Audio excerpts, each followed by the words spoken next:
This is the world now, bringing you everything you need to know from around the globe.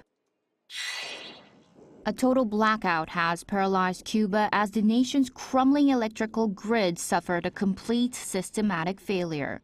The Cuban Ministry of Energy and Mines on Monday confirmed a complete disconnection of the island's power grid, leaving 11 million people without power. It's the third major island-wide blackout in just 4 months.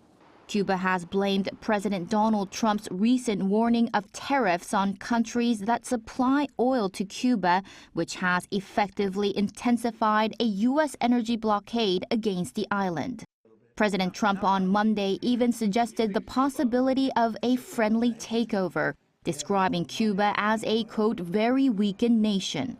As well as oil shortages, the Cuban government lacks the hard currency to repair its aging thermoelectric power plants.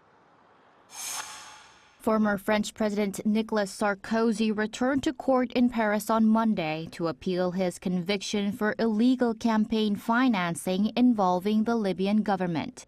Sarkozy is challenging a September ruling that found him guilty of forming what was described as a criminal association to secure funds from the late Libyan leader Muammar Gaddafi.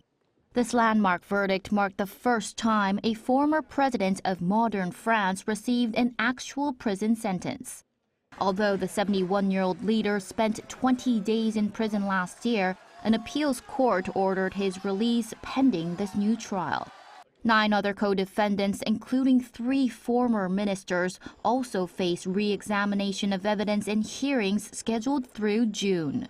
Sarkozy has denied all wrongdoing and called the legal proceedings politically motivated.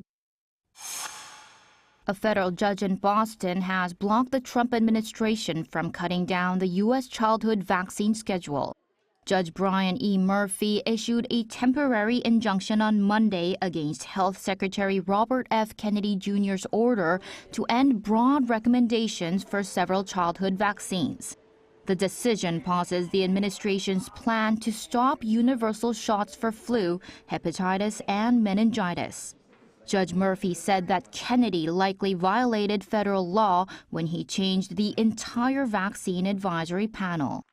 Chu Ji-hyun, Arirang News.